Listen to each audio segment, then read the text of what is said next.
Baik, kali ini saya akan menjelaskan mengenai topik methodological approaches.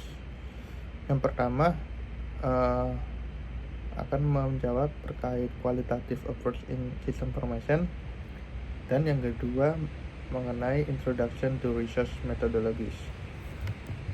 Sekarang saya akan menjelaskan mengenai yang pertama terlebih dahulu, mengenai qualitative approach in system information.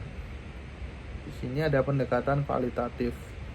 Pendekatan ini fokus pada pengumpulan dan analisis dari non-numerik seperti teks, wawancara, observasi yang bertujuan untuk memahami fenomena dalam konteks tertentu.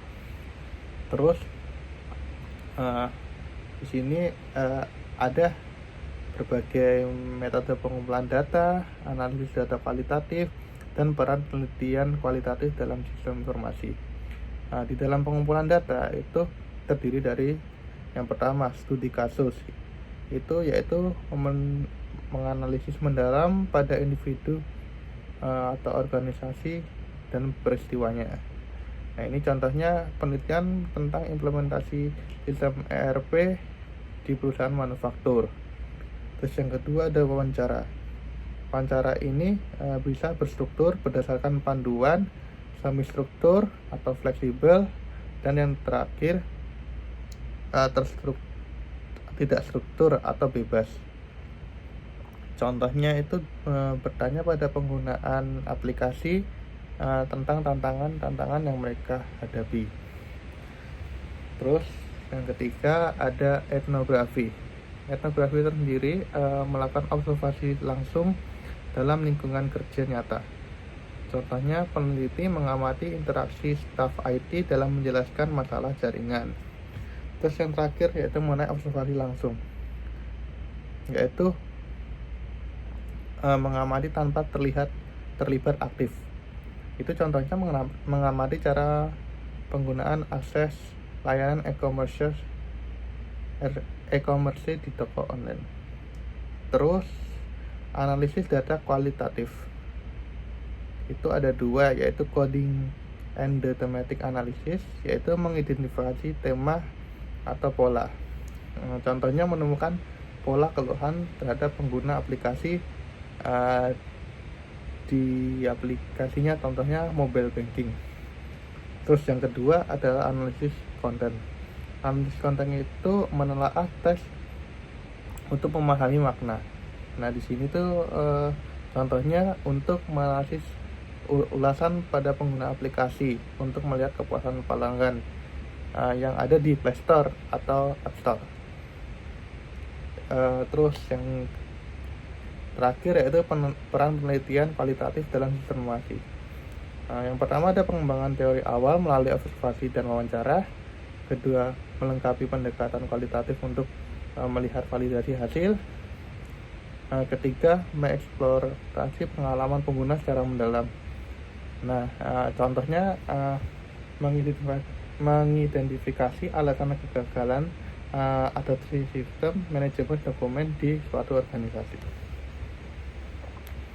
Terus untuk soal yang nomor 2, saya akan membahas terkait pengenalan to research methodology atau introduction to research methodology. Yang pertama ada klasifikasi pendekatan. Klasifikasi pendekatan tersebut dibagi menjadi 3, yaitu metodologi kualitatif, metodologi kuantitatif, dan metodologi campuran. Metodologi kuantitatif itu berfokus pada data numerik. Untuk tekniknya ada survei dan eksperimen. Analisisnya itu ada regresi dan ANOVA. Contoh studi kolerasi antara penggunaan media sosial dan produktivitas kerja. Terus yang kedua ada metodologi kualitatif, yaitu berfokus pada data non-numerik. Tekniknya itu ada wawancara, observasi, dan studi kasus. Contohnya memahami alasan pegawai menggunakan software tertentu atau aplikasi tertentu. Nomor 3 yaitu ada ya metodologi campuran. Nah, yang terakhir ini metode gabungan antara metode kualitatif dan kuantitatif. Contohnya pendekatan dilakukan secara bersamaan atau berurutan. Dapat diambil case untuk contohnya mengambil survei online, mengukur kepuasan pelanggan, atau wawancara yang mendalam untuk eksploitasi lebih jauh. Struktur umum metodologi penelitian yaitu ada pendahuluan, sampling, pengumpulan data, analisis data, dan keterbatasan. Yang pertama pendahuluan, itu ada latar belakang dan tujuan. Nah, di sini tuh menjelaskan pentingnya penelitian tentang efektivitas dalam suatu hal yang diteliti. Kedua ada sampling. Sampling itu menentukan teknik dan ukuran sampel. Contohnya random sampling, menggunakan sampel 200 pengguna. Terus misalnya penelitian menggunakan random sampling menggunakan aplikasi e-learning. Misalnya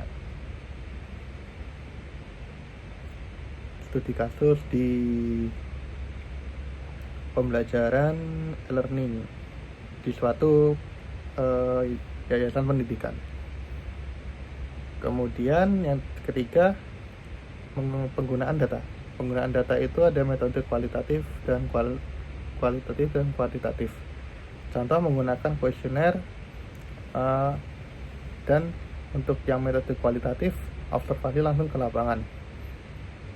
Keempat ada analisis data. Analisis data itu menggunakan teknik statistik dan tematik. Regresi linear untuk melihat pengaruh fitur terhadap loyalitas pengguna, itu contohnya. Yang terakhir yaitu kelima, yaitu keterbatasan menjelaskan kelemahan metodologi. Yang dimaksud ini menjelaskan metodologinya dari data karena keterbatasan. Contohnya itu data yang bias karena keterbatasan akses untuk ke seluruh populasi. Demikian penjelasan saya, terima kasih.